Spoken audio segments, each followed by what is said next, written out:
पक्षी मोठा झाला की लगेच मग आपल्याला त्यांचं हे होतं, वजन वगैरे वाढतं. मग त्यामुळं आपण असा छोटा कप्पा करायला घ्यायचा. पहा तुम्हाला दिसतंय आपलं पूर्ण शेड इकडं, आपलं पूर्ण शेडमध्ये इकडं सगळा पक्षी सोडलेला आहे. आज आपल्या पक्ष्याने येऊन 23 दिवस झालेले आहेत. 23 दिवसाचा आपला पक्षी झालेला आहे. 23 दिवसाचा पक्षी खूप छान झाला आहे ना. पहा कूलर फॅन लावलेले आहेत, मस्त वातावरण त्यांना आपलं थंड करून ठेवलेलं आहे. हे पहा फॅन ते आपली व्यवस्थित चालू येतं. बाहेर पण आपण इकडून नेट बांधलेलं आहे. परत नेटवरती पत्र्यावर आपण स्प्रिंकलर लावलेलं आहे. ते स्प्रिंकलरचं पाणी पडतं, ते गार वाटतं, खूप छान वाटतं. त्याच्यामुळं कसं आहे ना, आपण छोटा पक्षी वेगळा करतो, कारण की वेगळा केला की आपल्याला त्या पक्षाची काळजी घेता येते. काळजी घेतली की लगेच मग तो पक्षी आपला चांगला होतो. चांगला पक्षी झाला की पटकन आपण ह्या पक्षात तो कवर झाला की टाकून देता येतो.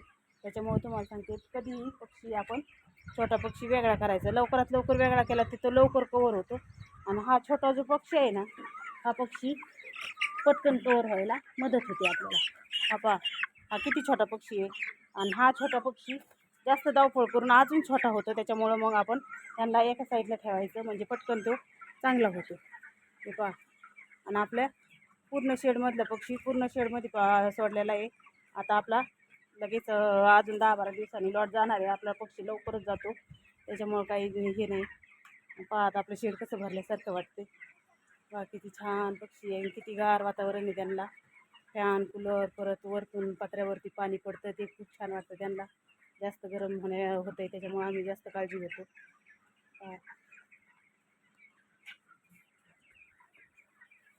आणि हा छोटा पक्षी आहे ना, त्यांना वेगळे भांडे पण आहेत बरं का. म्हणजे त्यांना कसं ते मोठ्याल्या भांड्यात खाता पिता येत नाही, म्हणून आम्ही हे बारीक जी भांडे आहेत ना ते काढले पण नाही. तर छोट्याले भांडे येतं, पाण्याचे पण येतं, खाद्याचे पण येतं. ती भांडे आम्ही तसेच ठेवलेले येतं. पाणी भरपूर पाणी ते, म्हणजे त्यांना पटकन पाणी पिता आलं पाहिजे, म्हणजे तो पटकन कवर होतो. त्याच्यात टॉनिक वगैरे आम्ही औषधं टाकतो. आणि हा पक्षी मोठा होतो तोपर्यंत हा पण आपण कवर करायचा. त्यांना पटकन इकडं साईडला घेतलं की लगेच त्यांना औषधं टॉनिक खाद्य ते टाकून तो पण कवर होतो. मग तो त्यात मिक्स होऊन जातो, नाही तर मग तसाच लहान राहतो, मग आपला तोटा होतो. त्याच्यामुळे आपण लवकरात लवकर छोटा पक्षी वेगळा करायचा, म्हणजे वेगळा केला की जास्तीत जास्त आपला फायदा होतो. त्याच्यामुळं जास्त काळजी घ्यायची. आणि असं आलं की वेगळा करायचा. आपल्याला सांगितलं ना वेगळा करायचा की आपण लगेच करायचा. आणि आपण सुद्धा स्वतः काळजी घेऊन छोटा पक्षी दिसला की असं एका साईडला कप्पे करून काढून घ्यायचं. पहा आज किती छान वाटतंय शेडमध्ये. पहा पूर्ण शेड असं भरल्यागत वाटतंय ना, किती छान वाटतंय. असं म्हणजे आपण जी कोणती गोष्ट केली आणि ते आपल्याला असं म्हणजे खूप छान वाटलं ना, तर आपलं सुद्धा मन प्रसन्न वाटतं की आपण केलेल्यात काहीतरी आपला फायदा होतोय. आपण काळजी घेतल्यामुळे आपल्याला काहीतरी भेटते ना. आपले पण पक्षी ते सगळे असे व्यवस्थित असले म्हणजे आपल्याला पण बरं वाटतं. कसं आहे ना मित्रांनो, हे पहा आम्ही सगळी तुम्हाला माहिती देतो, कारण की आपल्यामुळे एखाद्याचा फायदा झाला पाहिजे असं आम्हाला वाटतं. हे पहा आम्ही कसा छोटा कप्पा वेगळा केलेला आहे. पहा, आणि हा सगळा छोटा पक्षी बरं का. आणि छोटा पक्षी आम्ही सगळ्या पक्षातून वेगवेगळा छोटा छोटा पक्षी, पुढं लंगडा वगैरे पक्षी सगळा इथं साईडला काढतो, कारण मग तेव्हा आपण कवर करतो इथं त्यांना खाद्य वगैरे सगळं. हे पहा कसा खातो, अशी काळजी घेतो आम्ही, म्हणजे तो पटकन कवर होतो. आणि जास्तीत जास्त तुम्हाला व्हिडिओ आवडला असेल तर जास्त शेअर करत जा, लाईक करा, कमेंट करा, शेअर करा. आणि जास्तीत जास्त हा व्हिडिओ शेअर करत चला जा. आणि तुम्ही आमच्या चॅनलला नवे असाल तर सबस्क्राईब नक्की करा.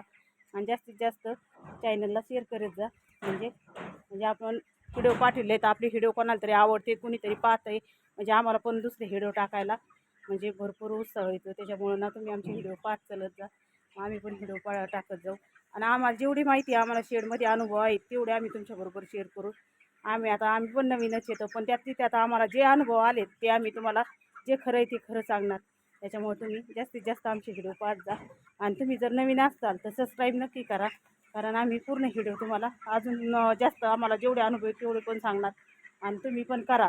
शेडचं काम हे आधी नवीन आपल्याला खूप अवघड जातं, आम्हाला पण वाटत होतं, पण आता आता ही चौथा लॉट असल्यामुळं आम्हाला आता हळूहळू सवय लागली. आम्हाला आता ती सोपं जायला लागले. तसंच तुम्हाला ही सोपं जाईल. तुम्ही पण असं म्हणजे तुम्हाला जर करायचं असेल तर पोल्ट्री व्यवसाय, तर तुम्ही आमचं चॅनल पाहत जा. आम्हाला आमच्या व्हिडिओला सबस्क्राईब करून ठेवा, म्हणजे आम्ही तुम्हाला पूर्ण माहिती देत जाऊ. तुम्ही पण आमच्या चॅनलवर नवीन असाल तर सबस्क्राईब करा, म्हणजे मग आम्ही लगेच म्हणजे आम्ही पूर्ण माहिती तुम्हाला जे आम्हाला माहिती आहे ते सगळं सांगू. असं लोकांसारखं खोटं सांगणार नाही. त्याच्यामुळं आम्हाला सपोर्ट करत राहा. धन्यवाद.